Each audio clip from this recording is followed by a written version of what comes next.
כן. אז דיברנו על... בלוק מספר 8. על שהגענו לאושוויץ. כן. הגענו לאושוויץ, אז כמו שעשו כל הסידורים עלינו, נתנו לנו בגדים וכובעים, אז אנחנו צחקנו בינינו, בין עצמנו, עם הקבוצה, מה שהיינו. מה הם עושים צחוק מאיתנו פה? מה, צריכים לחסל אותנו בצורה כזאת? צריכים לעשות בית מרחץ, להיכנס, להתרחץ? אז הביאו אותנו לבלוק מספר 8. הבלוק הזה מספר 8, אנחנו נכנסים נקי, יפה, הריח של הצבע, לבן אדום, היה צבע ככה, נכנס לך בתוך העיניים, ככה באף, ומיטות, 2 קומות, עם סמיכות, עם קריות. אנחנו לא ידענו מה קורה פה, מה קורה איתנו פה. אתה מתחיל להיות עייף. לא. אז נשארנו, והביאו לנו ארוחת ערב, נגיד שהיה ערב. אז היו כאלה חצי צלחות כמו סיר ככה, עם קצת מרק, יכול להיות איזה מרק שלא יהיה, עם חתיכה לחם, גם חתיכה מרגרינה. מה קורה פה?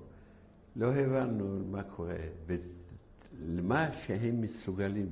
תתאר לעצמך, אחרי שהיינו שם כמה ימים כבר, וראינו איך אנשים חוזרים מעבודה, איך קבוצות, 2-3 על אלונקה, ובקושי הולכים, ולא אנשים רק, מתים הולכים, מוזלמנים. אבל לא ידענו מה הכוונה כלפינו. יום בבוקר הוציאו אותנו על יד הבלוק הזה, עשינו קצת התעמלות. מה חשבו איתם? והיינו שם אולי חודש ימים. אכלנו, שתינו, ולו הייתי יוצא מאושוויץ, אז אחרי דבר כזה, הייתי אומר שהכל שקר וכזב. מה שאנשים מתלוננים על אושוויץ. אולי תנסה למקם מבחינת תאריך. מתי הגעת לאושוויץ? אם אתה יכול לשחזר או לציין. כבר היה סוף דצמבר או נובמבר 42. כן, אוקיי. אז היינו שמה. דרך אגב, הייתם רק יהודים או גם פולנים? לא, פולנים גם כן.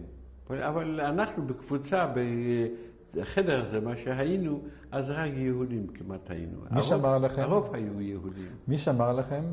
גסטאפו היה הכל שם. שם זה היה היה איזה אחראי על הבלוק? היה מישהו אחראי על הבלוק? כן, הכל גרמנים. היו גרמנים כאלה שהיה להם כזה 3 פינות, וינקל היה קוראים לזה, כן. ירוק. זה היה ברופס וברכת. מה זה, פושעים? האלה פושעים שישבו פעם בבתי סוהר. פושעים פליליים. כן, הוציאו אותם שהם היו הבלוק אלטסטה. ואיך הם התנהגו אליכם? לא הכי רע, לא הכי רע. היות שהאווירה הייתה לא על רע, אתה מבין? ואנחנו אחר כך הבנה לנו שזה היה הבלוק הזה, מה שלפעמים כאילו הצלב האדום הבינלאומי דורש בכדי לבקר, לראות מה שקורה באושוויץ. אז זה היה בלוק כזה רפרזנטטיבי. זה היה הרוב כאלה שחשבו שהם פוליטיים, אתה מבין? שהם חשבו עלינו שאנחנו פוליטיים, אנחנו מהמחתרת או ככה, אז החזיקו אותנו, והאנשים שבאו לבדוק, לראות, אז הם הוציאו אותם והביאו אותם לבלוק 8 הזה, והראה להם, תסתכלו איך אנשים, איך נמצאים, באיזה מצב, באיזה צורה. בזמן שאתה היית שם, היה כזה ביקור של הצלב האדום? לא היה. אחרי חודש שהיינו שם, הם לקחו אותנו, את כולנו, והביאו אותנו לבירקנאו. שם אנחנו ראינו את הסוף ממש כבר. שם התחיל לא רק הגהנום של עם ישראל ושל היהודים האלה, שנכנסנו לבירקנאו, אז אושוויץ, לכל הפחות המחנה, היה מסודר. היות ששם היו פעם חיילים פולניים.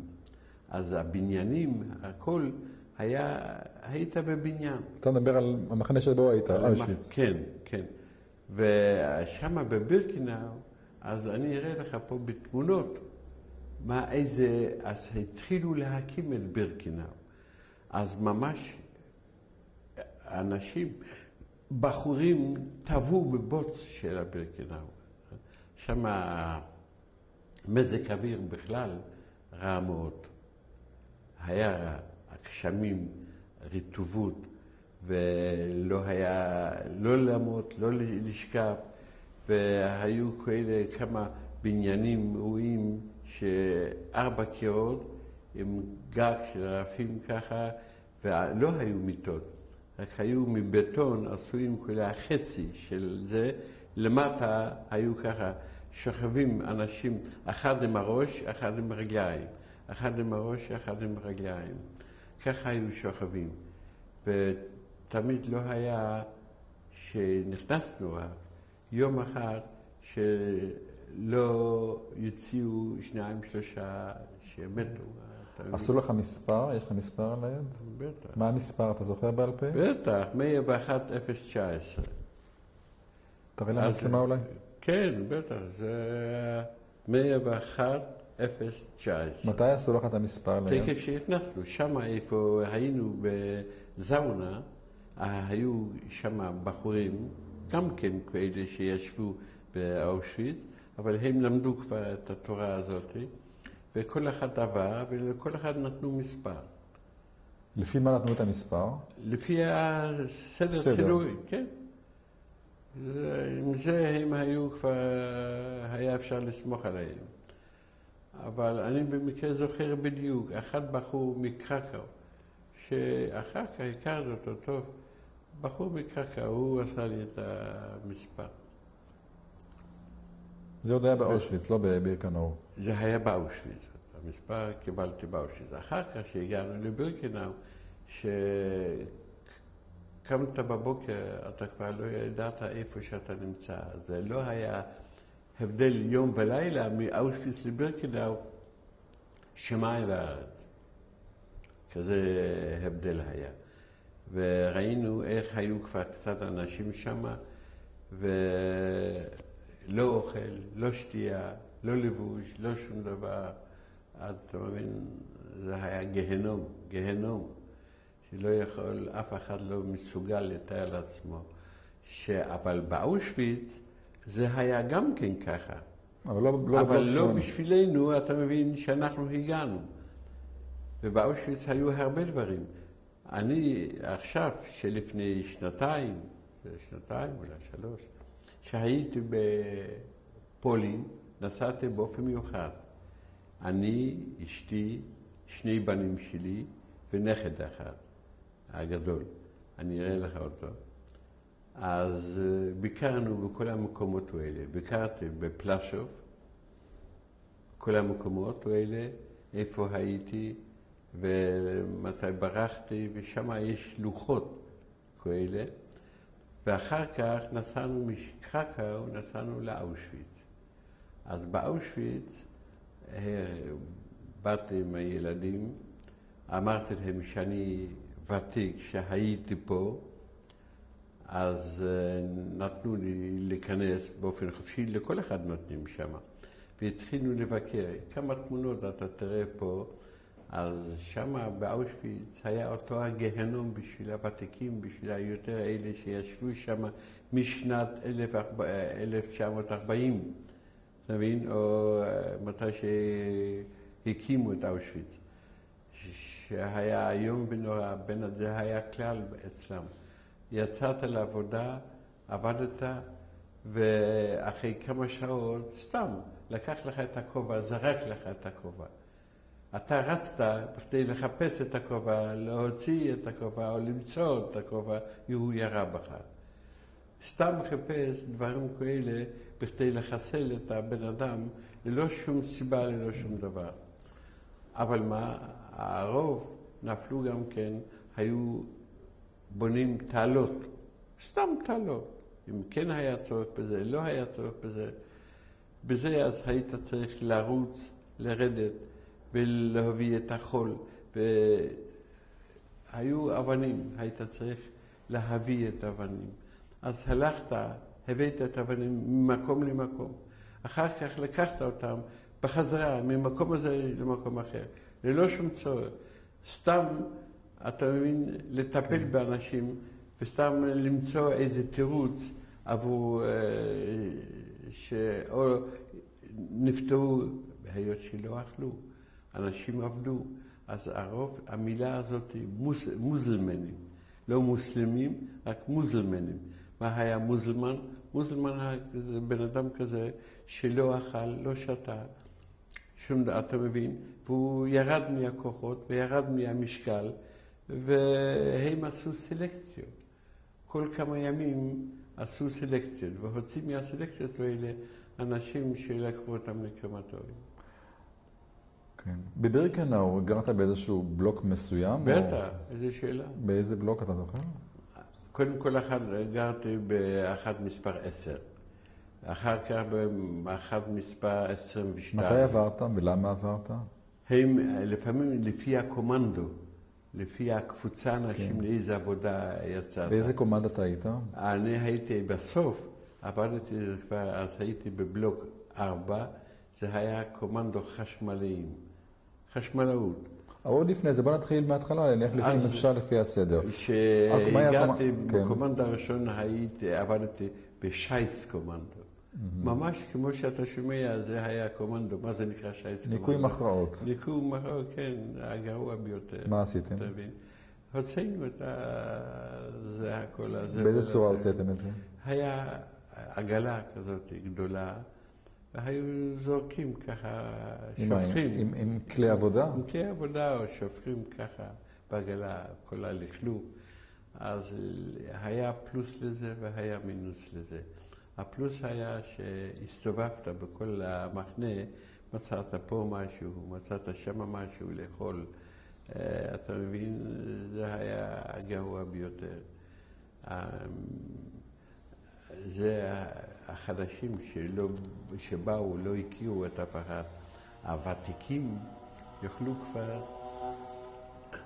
יוכלו כבר לעשות אולי דברים אחרים גם כן. אז היו אנשים כאלה, קבוצות, שהיה להם קצת עוז, קצת מרץ יותר. בוא נראה, איך אתה מגיע לבירקנאו, ואתה מיד למחרת שמים אותך בקומנדו כזה? איך זה קורה? הם היו לוקחים אנשים, לא שאני בחרתי בקומנדו. כן, ודאי, ברור. הם לקחו, למשל צריכים 50 איש. אז ניגשו לאיזה קבוצה, כל בלוק, היית בבלוקים. אז זה בכלל היה משהו איום ונורא.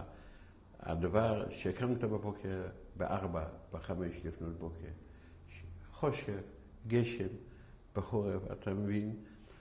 והיית עומד שעשו אפל. אפל זה נקרא מסדר. מסדר, עשו אפל, ועמדת על האפל הזה 2-3. נפלת רק מהאפל הזה. לא היית צריך לצאת לעבודה, נפלת מהאפל הזה. היות שהם היו צריכים לבדוק אם אף אחד לא ברח. אז אפשר לעשות את זה במשך רבע שעה, חצי שעה, אז עד שהם התארגנו ועד שהם הביאו את האנשים ועד שאנשים יצאו, וסתם ככה, זה היה במחשבה תחילה. אנשים עמדו 2-3 ואנשים ממש נפלו בתוך הבוץ, נפלו בתוך הגשם. ועד שכבר, אז תמיד היה מישהו חסר. או אחד היה חולה, או אחד הסתיר את עצמו באיזה מקום, אתה מבין? אז עד שהם כבר בדקו את זה, אז כל אחד בא מי שצריך אנשים. אז היה להם שם המפקדה שלהם. אלה השרג'נטים, עם הסמלים, אתה מבין? והיו לוקחים, אחד צריך 100 איש. אלה שהיו באים זה גרמנים או מישהו אחר? אלה שבאו זה גרמנים? כל המשרתים, הכל גרמנים, הכל גסטאפו. שם בבירקנאו. אס-אס או גסטאפו? גסטאפו זה אס-אס. גסטאפו זה נקרא אס-אס. הוורמאכט היה אולי, אבל מעט מאוד. מעט מאוד מהוורמאכט היה. וכמו שהם גמרו את כל הדברים האלה, אז הם הוציאו, למשל צריכים לחפירות. אז לקחו 50 או 100 איש מפה. צריכים למחסנים. אז צריכים 50 איש או 100 איש, או היית כבר הפטלינג ותיק, היה לך כבר מכרים, אז יכולת כבר עם הקאפו, היו קאפות שם. כן. הכל קאפו, הוא היה אחראי על הקבוצה כזאת. אז יכולת כבר לבקש משהו שייתן לך איזו עבודה יותר טובה, איזו קבוצה יותר טובה. והארבצדינסט היה קוראים לזה. בוא נראה אותך, אתה עובד בקומנדו הזה המסוים שהזכרת קודם, בשייסה קומנדו, כן. כמה זמן עשית את זה? כמה שבועות. וככה הסתובבת כל בוקר, כן, הלכת? כן, הסתובבתי ככה איתם, היה אחד בחור, אחד או מפלוינסק או מגרודנו. יהודי. יהודי, כן, אסיר. הוא היה קאפו. הוא היה בחור טוב. הוא לא עשה שום עוול לאף אחד. רק ההפך, הוא עשה לך טובה, הוא לקח אותך לקומנדו שלו. והוא, כאילו, אנחנו היינו סוחבים, הולכים כמו סוסים. היינו סוחבים ככה את הגלה הכבדה הזאת. וזה היה כבר טוב. זה היה נקרא שזה מצוין. אבל היו בחורים כאלה שלמשל עבדו בקנדה. כן. זה היה משהו אחר. בוא נראה רגע, לאן לקחתם את הזבל הזה של השייסה הזה? לאן לקחתם? זה, בת שימוש. לאן לקחתם? החוצה למחנה? מחוץ למחנה? החוצה, מחוץ למחנה. עכשיו, רק הקאפו שמר לכם או היו גם שני גרמנים? לא, רק הקאפו. מכות קיבלתם בזמן הזה ממנו? לא. אוקיי, באתם, ניקיתם, אספתם. כן, כן, לא, זה לא היה בחור שנתן מכות. ובערב חזרתם לבלוק שלכם? בערב חזרנו בצהריים גם כן. קיבלנו שם את הקצת מרק, אתה מבין? איזה מרק היה יותר מים, אם היה משהו שם בפנים זה היה כבר טוב, וקיבלנו חתיכה לחם. החתיכה לחם זה בדרך כלל היה צריך להיות שקיבלנו בערבים, שכולם קיבלו. חזרו מעבודה, אז כל אחד קיבל את הרבע לחם שלו, וזה היה צריך לסדר ולחלק ככה שיהיה לו עד למחר בערב את החתיכה לחם. אז כמו שאמרתי לך, היו כאלה ותיקים, אז הם כבר עשו משהו אחר, שיוכלו לעשות את זה. עכשיו, בזמן שהסתובבת בקומנדו הזה, ראית דברים מסוימים שאתה כדאי לספר עליהם, או כדאי לציין אותם? אפשר הרבה דברים. קודם כל, למשל, אתה יצאת, אז לפעמים היו כאלה שבחרו בהתחלה. וזה אפשר לציין מהיהודים מעט מאוד מי שברח. בחרו רק הרוב הרוסים. ודווקא הרוסים שלא הכירו את השטח, שהיה להם זר, זה הכל, והיה להם אומץ, ובחרו. מהיהודים, פעם אחת ברח אחד מפקד כזה מהבלוק. קאפו? לא קאפו, עוד יותר גבוה, בלוק אלטסטר. אתה מבין, המפקד, הוא היה יהודי סלובקי. הוא ברח ודווקא לא תפסו אותו. אבל מי שברח... אתה יודע מה שמו? הוא כתב ספר אחר כך על זה? הוא נשאר בחיים? הוא נשאר בחיים, כן. הוא היה סלובקי, הוא ברח. אתה הכרת אותו? אתה יודע מי זה? אני הכרתי אותו. הוא היה ממולי, אני הייתי בבלוק 10, והוא היה מחזיק שם, היה קאפו מבלוק הזה של שטרף קומנדו. כאלה מה שקיבלו אנשים, כל מיני אנשים, אז היה בלוק אחד שהכניסו את האנשים האלה לשטרף קומנדו כזה. ולא תפסו אותו. אבל מה, מי שברח ותפסו, אז קודם כל החזיקו אותנו שעות על גבי שעות עד הספירות הם עשו. ואחרי הספירות זה היה מצב, הם פחדו, לא רצו, אני יודע שאם תפסו את מישהו, אז קודם כל תלו אותו. היית נוכח בכזו? כן, הרבה פעמים. הרבה פעמים. תלו אותו, ועל יד השער, איפה שהיו יוצאים או נכנסים. והתזמורת היה מקובל בבירקנאו, באושוויץ גם כן ככה, שיצאנו בבוקר לעבודה כאילו הייתה תזמורת. והתזמורת הייתה מנגנת. וכולם היו צריכים לראות איך הם תלו אותה. אתה מבין? זה היה דברים איומים, ובכלל, במחנה הייתה אווירה איומה. בוא תראה לנו, אתה זוכר אולי מקרה של תלייה כזאת? כן, אנחנו אתה זוכר? יצאנו לעבודה, כן. והיו בוכים 2 או 3 איש, ותפסו אותם כבר מחוץ לגדר של... היו יהודים או פולנים? לא, פולנים, כן. או רוסים. חוץ מגדר, תפסו אותם של המחנה בירקנאו. כן. והיות שהיו כל מיני כאלה חפירות, אז אנשים רצו להסתיר שם. אז שעות על גבי שעות עמדנו ככה במסדר כזה, והיינו צריכים לפני שאנחנו יצאנו לראות איך הם תולים ואיך הם תלו אותם, והיה רע מאוד. הם צעקו משהו, אלה שתלו אותם? לא, צעקו, היו כאלה רוסים שכן צעקו. מה צעקו? צעקו שם חופש בשפה הרוסית, אבל היו כאלה צעקו. מי תלה אותם? מי הוציא אותם להורג? הגרמנים. גרמנים. אבל מה, הייתה שם גם כן...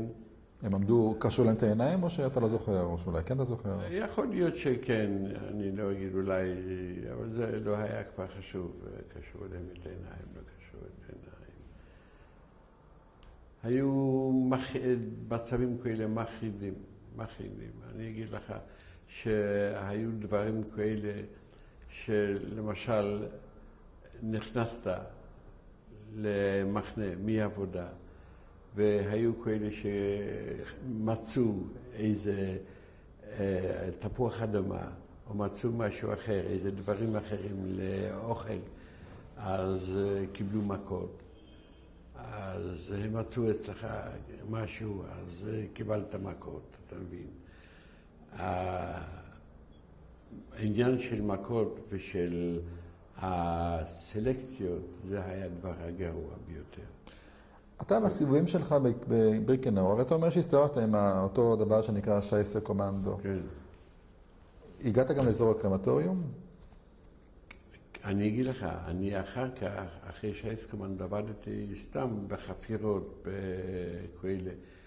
אז עוד לא היו קרמטוריום, באושוויץ היה כבר, כן. אבל בבירקנאו לא.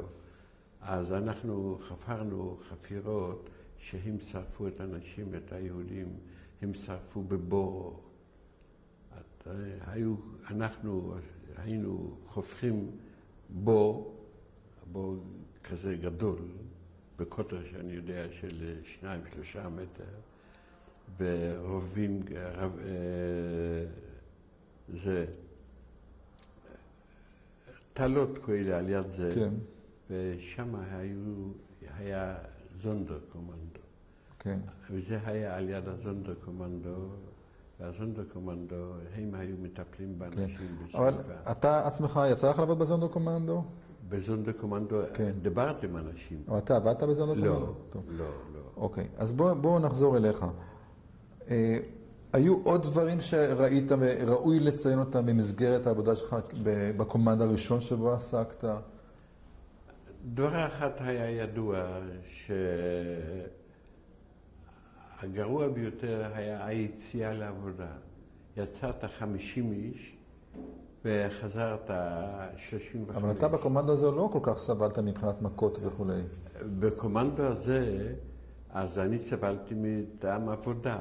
קיבלתי מכות לפעמים, שפעם הכנסתי משהו אוכל במכנסיים, ככה שהיו, אז קיבלתי מכות. אבל באופן מיוחד ככה לא קיבלתי. אבל ראינו איך אנשים, איך הם ירו באנשים, איך הם הרגו אנשים. והמשטר בבלוק, איפה שגרת, היה איום ונורא. היה אלה שטובנדינסט, היה קאפו, אתה מבין? איזה קאפו היה לכם בבלוק? מי זה היה? היה קאפו לא בבלוק, בבלוק היה בלוק אלטסטר. האחד היה יהודי מווינה. הוא צעק, הוא דווקא לא הרביץ. הוא דיבר רק גרמנית בטח. בטח. בגלל זה הם עשו רק אנשים כאלה שהיה להם שפה משותפת. כן. מה התפקיד שלו באופן ביום-יום, מה הוא עשה, בלוק אלטסטר? הוא כאילו התחיל אחראי עבור הסדר בבלוק. אבל הכל היה הפקר.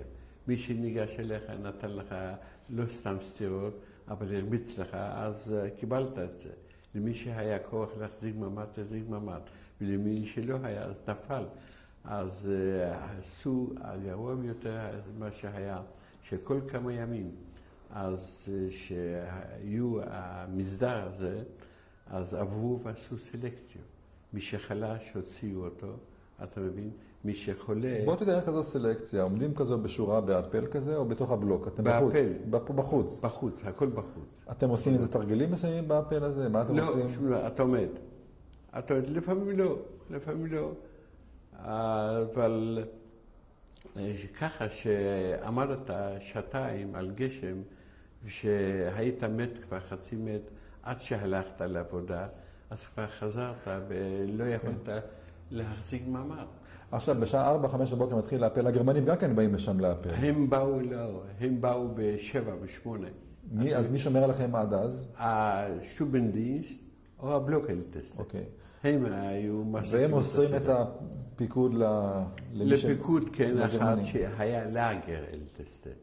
הלאגר אלטסטה הוא היה בן אדם שקיבל כל הדין בחשבון, כל מה שקורה על הבלוקים מהבלוקלטסטרים. אתה מבין?